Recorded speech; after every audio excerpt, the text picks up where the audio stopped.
Handbook for the New Paradigm. Chapter 38.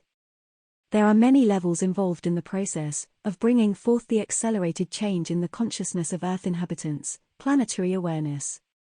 The focus of the mass consciousness, at the individual level, is outward, in contemplation of each one's environment. The deliberate teaching that the Creator is a personality. Somewhere beyond the sky, in the heavens, making arbitrary judgments about which of the victim prayers deserves answering, is a picture of the structure inherent within the abhorrent plans being carried out all around you. It is constrictive in its focus, the opposite of expansive creation. That maintains itself through an over-unity mode, meaning the flow brings forth an exponential increase of energy beyond what is focused into manifestation. This results through the inverse movement of the self-contemplative focus, which is within the intentional manifestation, or the action of the second universal law. It can again be likened to there being two sides to a coin. Through the intention of creating, manifesting, there is the result of the manifestation. And then, the contemplation or experiencing of this process, which is the self, contemplating as it experiences. This involves the five senses, ego observation, and the contemplative thought process. Ideally, all this moves through the individual life experience in a flow. This is not to say that each individual would always create positive experiences. However, if the process was understood at the subconscious level, then the effects of an inappropriately caused experience would be contemplated. Through the necessary adjustments of attitude and intention, a lesson would be learned, and the overall experience pattern continued with little trauma, greater wisdom gained, and further upliftment of the energy vibration. Through consideration of the ideal, it is easy to conclude that the planned reversal of this flow, to create an opposite inclusive flow, would end in something like your scientist's theory of the black hole, absorbing all available energies into a compacted mass.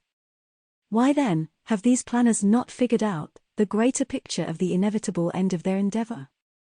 The enthroned ego, with an addiction to power and control, is seldom able to perceive logically. You perceive this type of distortion as insanity because of an individual's inability to follow the logical norm of the societal group.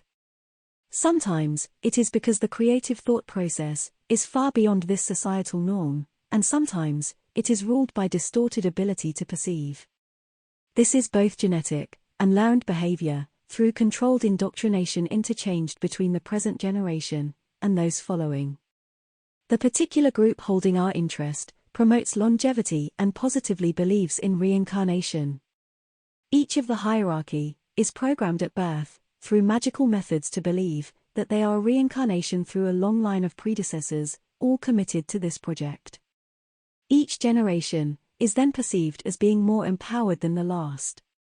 In this way, their project has continued on, for what you experience, as eons of time, toward this important pivotal point.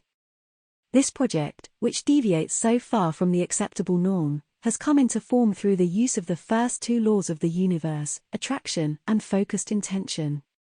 However, it is not possible for them to move out of the flow of expansive energy in a relaxed mode. The law of allowance is ignored.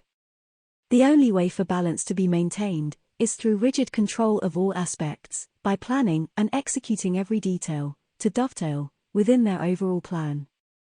Deviations are detected as quickly as possible, and all haste is taken to remedy the situation by any means possible, in the belief that the end justifies the means.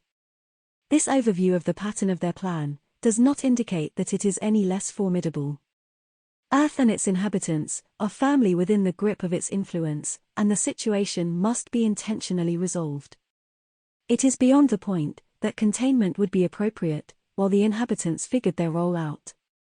The control being exerted outweighs the possibility of this taking place without focused assistance.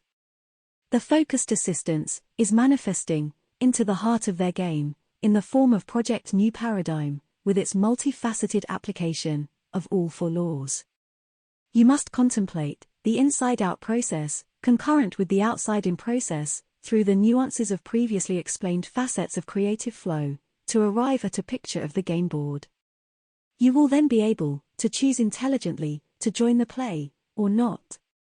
The play will be interesting to follow. One focus of play will be intense and controlled, giving forth an aura of determined restraint, planning and examining every move.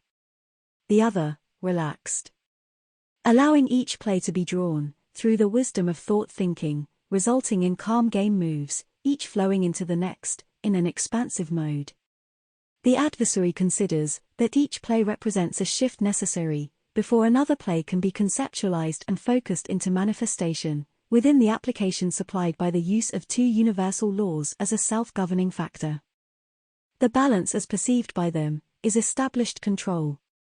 Since their focus is restricted to using only two laws, using the third in an opposite mode makes the fourth impossible to attain.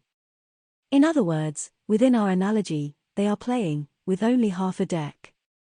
There are slang references to insanity as playing with only half a deck. Quite appropriate. There have been frequent uses of analogies within these messages. Each illustrates the understanding of two areas, the reintroduction of the universal laws, and an overview of the game strategies in simple terms. We have attempted to add dimension to those understandings within succeeding messages. As you assemble these bits of information into blocks of understanding, you enhance your ability to contribute to the project. Commitment and resolve garner confidence in your day-to-day experience as you attract opportunities to participate. This releases the need to react toward the programmed individuals caught up in the negative focus and brings allowance into your experience. You know how the game is being played and can now perceive that you have the choice to participate intelligently, resulting in a new sense of balance through purpose. Through returning to a familiar expansive expression, your sense of well-being becomes magnetic and radiant. You are beginning the transcendent process. The creative process takes advantage of every opportunity to continue its expansive mode. Your heart welcomes this wondrous opportunity and adds the dimension of emotion to the thinking level, bringing forth outward dimensional expansion. This is how it works.